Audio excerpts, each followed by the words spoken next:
지난해 전 세계에서 최초로 비트코인을 법정화폐로 채택해서 화제가 됐던 나라가 있죠. 바로 중앙아메리카에 위치한 엘살바도르인데요. 비트코인 법정화폐 채택 전까지만 해도 사람들의 입에 잘 오르내리지 않았던 나라였지만 지금은 비트코인 하락 뉴스만 봐도 가장 먼저 생각나는 나라가 됐어요. 하지만 엘살바도르는 현재 비트코인보다 강도, 강간, 살인 등 온갖 범죄 행위로 몸살을 앓고 있는 나라인데요. 독일 시사주간지 포쿠스가 얼마 전 보도한 바에 따르면 살인 행위는 이제 엘살바도르 국민들 사이에서는 일상에서 흔히 벌어지는 사소한 일이 됐을 정도라고 해요. 하루가 멀다 하고 들려오는 강력 범죄 소식에 시민들은 무덤덤해진 상태며 이로 인해 목숨은 무가치해지고 있고 폭력도 일상화되고 있는 상황이라는 거예요. 더욱이 엎친 데 덮친 격으로 올해 들어 비트코인이 연일 폭락하면서 현재 엘살바도르는 국가 채무불이행, 즉 디폴트 위기로까지 내몰린 상태인데요. 하지만 괜찮다며 인생을 즐기라는 대통령. 엘살바도르는 정말 괜찮을까요?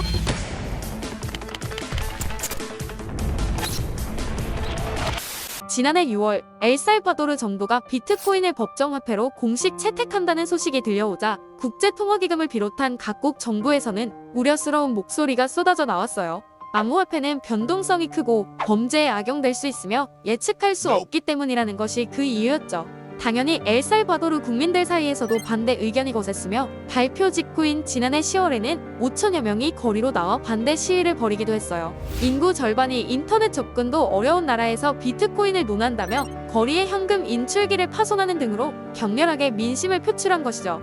하지만 이런 반대에도 불구하고 의지가 확고했던 나이브 부켈레 대통령은 지속적으로 비트코인에 대한 핑크빛 전망과 포부를 밝혀왔고 비트코인 채권을 발행하겠다는 계획과 전 세계 최초로 비트코인 도시를 건설하겠다는 계획도 발표했어요.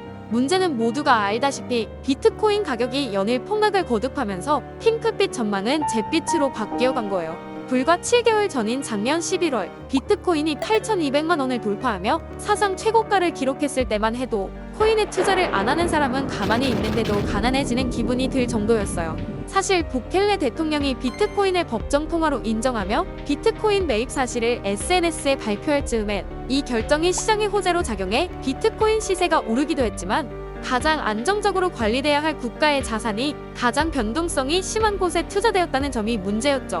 겉으로 드러난 최초의 도입 목적은 GDP의 20%를 넘게 차지하는 해외로부터의 송금 때문이었어요. 비트코인을 사용하면 해외에서 일하는 자국민들이 엘살바도르에 수수료 없이 더 저렴하게 돈을 보낼 수 있고 경제도 활성화될 것이라는 것이었죠. 하지만 이 결정을 할 때까지만 해도 국민들 중 비트코인이 무엇인지조차 모르는 사람이 태반일 정도로 국민의 70%가 은행 계좌나 신용카드가 없이 현금을 사용하고 인터넷 보급률이 50% 정도밖에 되지 않는 나라에서 가상화폐를 법정화폐로 채택한 거예요.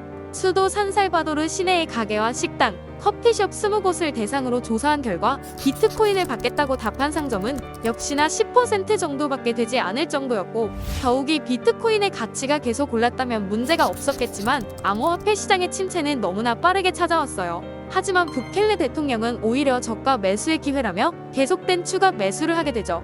그렇게 그가 비트코인을 사는데 쓴 국가 자산은 총 1,300억 원이 넘지만 현재 비트코인의 가치는 그의 절반이 되질 않아요. 어떻게 보면 그렇게 큰 돈이 아닌 것처럼 보이기도 하지만 엘살바도르 입장에서 1,300억 원은 GDP 기준 0.4%에 달하는 어마어마한 금액이고 이를 우리나라 입장에서 본다면 8조 원이 넘는 가치인 거예요. 게다가 엘살바도르 정부는 약 1조 원의 국채를 내년 1월까지 상환해야 하는 입장인데 이런 상황에서 디폴트를 우려한 IMF의 만류마저 뿌리친 채 지속적으로 비트코인을 매수하고 있기에 그들의 디폴트 확률은 치솟을 수밖에 없는 것이죠. 상황이 안 좋아지자 얼마 전까지 SNS를 통해 비트코인 관련 글을 끊임없이 게재했던 부켈레 대통령은 갱단과의 전쟁으로 화제를 돌리고 있어요. 갱단과의 전쟁이 무슨 얘기죠?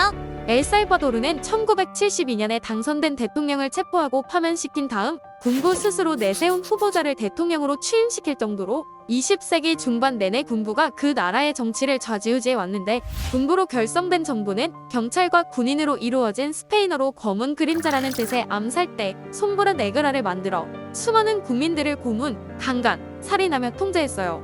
물론 정부는 악명 높은 범죄 조직을 소탕하기 위함이라고 밝히며 살해된 이들도 모두 범죄나 갱단에 관련된 이들이라고 주장하였지만 오스카 로메로 대주교가 군사 정권에 맞서 민주화 및 민중투쟁을 선도하다가 암살당하는 일 등을 이유로 폭발한 국민들 중 일부는 파라본도 마르티 민족해방전선 같은 좌파 반군을 만들어 활동하게 되죠. 그렇게 1980년부터 시작된 정부군과 파라본도 마르티 민족해방전선 간의 내전으로 인해 수십만 명이 나라를 탈출하거나 사망하는 끔찍한 결과를 초래하게 됐고, 계속된 국민들의 탈출 행렬은 1990년대 중반까지만 해도 온두라스보다 인구가 많았던 엘살바도르를 현재 온두라스의 절반 정도밖에 안 되는 적은 인구의 나라로 만들었어요. 끝날 줄 모른 채 계속된 내전에 서로가 지칠 대로 지쳐갈 즈음 극우파 정당인 민족주의 공화동맹 소속의 알프레도 크리스티아니가 50년 만에 평화적 정권 교체를 이룩하는 대통령이 되면서 내전 중이었던 양쪽이 평화 협상에 들어가게 됐고, 1992년에 파라본도 마르티 민족해방전선이 합법적인 정당으로 거듭나면서 정전이 발효됐어요. 문제는 내전으로 나라가 난리통인 상황 속에 재임했던 대통령들이 재계와 유착된 부정부패와 뇌물수수 의혹에 시달리는 등 문제가 많았고, 이런 사회적으로 혼란한 틈을 타 갱단들 또한 급속도로 세를 넓혀 지금은 무려 전 국민의 1% 이상이 갱단 소속이라는 현실에 맞닥뜨린 상황이죠. 2018년 통계청 자료를 보면 전 세계에서 살인 사건이 가장 많이 일어난 국가는 브라질이었고, 엘살바도르는 그에 비해 10분의 1도 안 되는 살인 사건을 기록하였지만, 인구 10만 명당 살인율을 놓고 따지면 엘살바도르가 압도적인 수치로 1위를 차지했어요. 이는 엘살바도르 인구가 대한민국 인구의 8분의 1 수준인 650만여 명밖에 안 되는 작은 나라이기 때문에 살인사건 건수 자체는 적게 나왔던 것이죠. 이런 상황에서 2019년 대선에 출마한 부켈레는 미국에 대한 의존도를 줄이고 마약 중독률도 낮추고 부패와 타락한 정치를 근절하겠다고 밝히며, 이와 함께 갱단 퇴출과 경제적인 성공이란 목표를 가장 힘을 주어 강조했는데요. 국민들은 그의 말을 믿고 표를 던지게 된 거예요. 그런데 공약이 잘 이행되지 않은 건가요? 취임 초반에는 상황이 나아지는 듯 보이기도 했어요. 10만 명당 52명 수준이었던 살인율이 35.8명으로 감소한 것이죠. 하지만 팬데믹 상황이 잠잠해지면서 사람들의 생활 패턴이 예전으로 돌아가자 살인 사건이 다시 급증하고 있는데, 이는 정책의 영향으로 범죄율이 감소한 것이 아닌 팬데믹으로 인한 자연스러운 감소로 볼 수 있는 부분인 거예요. 이에 엘살바도르 정부는 범죄와의 전쟁을 선포하며 국가 비상사태를 선언하게 되는데요. 비상사태 기간 동안 국민들은 헌법상에 보장된 권리를 보장받을 수 없고, 공권력이 강화된 군인과 경찰은 영장 없는 체포권을 가지며 게다가 명령 없는 살상을 허가했어요. 그들은 첫 비상사태 선언 이후 30일 단위로 비상사태를 계속 연장해가며 갱단과의 전쟁을 계속 이어나가고 있는데, 엘살바도르 경찰은 비상사태 선포 후 지난 석 달 동안 무려 41,726명의 테러리스트를 검거했다고 밝혔어요. 문제는 숫자 늘리기에 급급한 무차별 체포로 무고한 이들까지 수감되고 있다는 주장이 나오고 있는 것인데, 군과 경찰이 닥치는 대로 갱단을 추적해 체포하는 과정에서 문신을 한 사람은 누구나 범죄자로 간주해 체포하고 있다는 거예요. 더욱이 강력한 공권력을 등에 업은 이들은 갱단 조직원으로 의심되는 사람들을 향해서는 경고 없이 총을 발포하고 있고, 이 때문에 갱단은 물론 무고한 시민들까지 목숨을 잃고 있는 상황이라고 해요. 부켈레 대통령은 SNS를 통해 비상사태 덕분에 이번 갱단과의 전쟁에서 4만 명이 넘는 테러리스트들을 체포했다며, 그러나 아직 갈 길이 멀다고 말했는데, 이 모습이 비트코인으로 잃은 신임을 무리한 범죄 소탕 작전으로 되찾으려는 모습으로 보이진 않으신가요? 엘살바도르는 전 국민의 1%가 넘는 갱단들이 끊임없이 서로를 죽여왔고, 한 명이 죽을 때까지 고문을 일삼는 것이 일상이었던 나라였는데, 이를 소탕하기 위한 부켈레 대통령의 방식 또한 그들의 방식과 별반 다르게 보이지 않아요?